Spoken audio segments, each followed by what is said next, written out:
Well, we've got some exciting news on the space front. I mean, the Isle of Man could be still one of the, fifth likely to get to the moon again, who knows? But news has been released about a launch that's happened in the States, and it's all come out in the last day or so.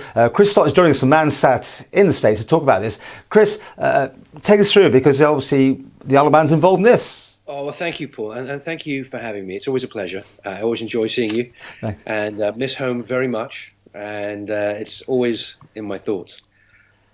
So this summer, we were really fortunate. ManSat was part of a much larger team of experts who did an amazing job.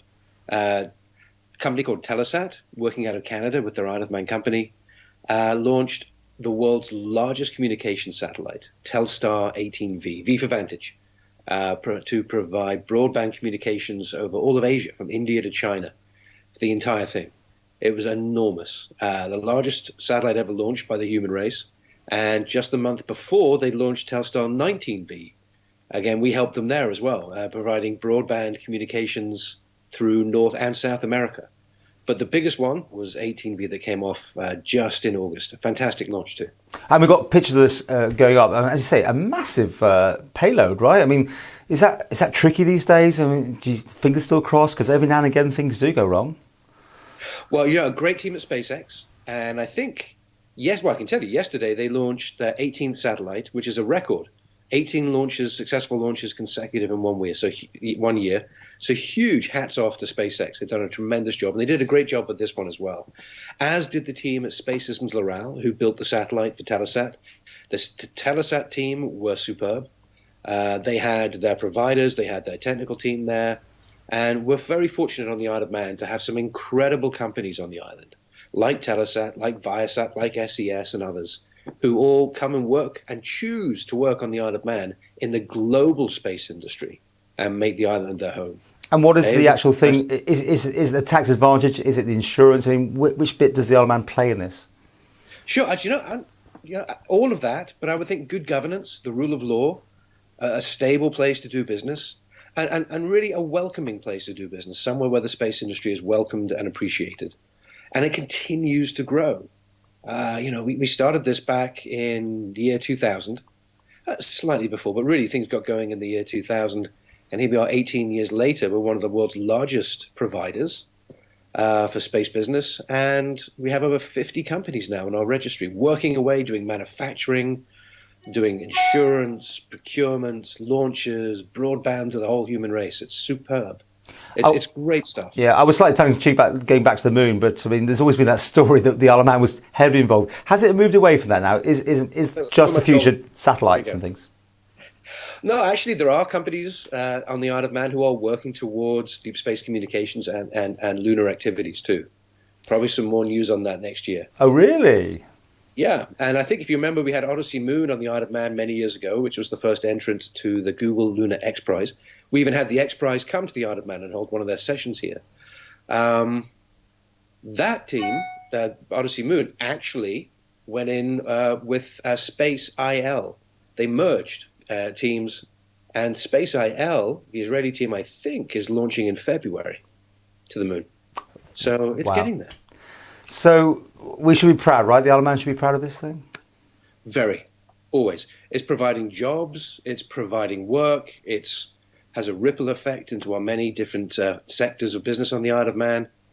Dark skies astronomy, providing tourism all the way through to the manufacturing. We make parts on the Isle of Man with fantastic companies like Swagelock, Max Precision Optics that go up to the space station on a regular basis. And you can't tell me when you don't watch those launches, like you must have your heart, I know. Is it always that sort of? It is always a moment, of course, absolutely. But that's why you have really good insurance, just to take the edge off. And no, they're real. But SpaceX has been doing a tremendous job. You've got companies like Blue Origin coming up soon with their launches. You've got the United Launch Alliance, Ariane. It's really superb. There's lots of great providers out there, but yes, it is always a moment. Yeah. Can you just give us an idea of how much that payload was worth? Well, a couple of $1 million. So, a couple. It was a couple. Here or there. But that's the beauty of the space industry. And on the serious side, I mean, every satellite that goes up is communicating the world more, isn't it? I mean, these ones sound like they're doing a big job for internet, right? Is that what you're saying? It is, yeah, broadband from India to China. It's fantastic, connecting hundreds of millions of people.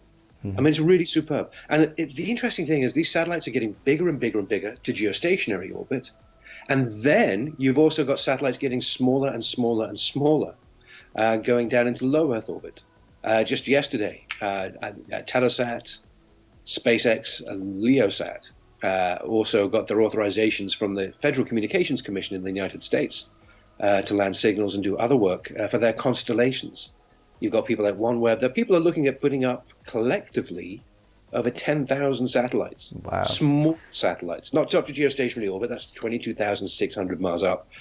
Yeah. One of those satellites can see 1/3 of the Earth at any time, but down to a couple of hundred miles up. So instead of having one big one looking down, you have lots of little tiny ones all strung out like a wagon train. And they provide service as they shoot over the tops of different countries. And we are getting to that point where we are going to be connecting the entire human race. And that is tremendous. And that's what Geeks Without Frontiers does too, one of the charitable organizations we work closely with, looking at breaking down those regulatory barriers around the world to allow this sort of this great step change in exponential abundance of communications. Fascinating stuff. Absolutely. Well, think back. I mean, Paul, think back, what, 20 years ago, 10 years ago, 10 years ago when we just got the first Apple phones, the first smartphones. 20 years ago, we were just getting cell phones-ish and just really getting into websites. 30 years ago, I know that for many of the younger viewers are like crossing their eyes at us, but 30 years ago, we were still using fax machines. Yeah. And now today, you can pretty much hit every single human being on the planet with a phone call if you really had to. Fascinating stuff. We must talk more, Chris. I'm guessing you're there for Thanksgiving, are you? So have a good one. I am. We're over here celebrating US Thanksgiving for American offices. We've got some more news coming there soon. We're just opening a West Coast office too in California, so we're growing at ManSat, taking our brand global, which is fantastic. There'll be some more news on that coming soon, more team members joining on the Isle of Man too. And so, yeah, knock on wood, we're growing, which is great. You know, getting more customers for the island and pushing those boundaries out there internationally. And seeing great things like Telesat. Two of the largest satellites ever built, and Telstar 8TV being the largest, coming through the Isle of Man is fantastic. And great to see Manx Spectrum involved through ManSat. We're very proud to be a very small part of a very big team of great people who make that happen.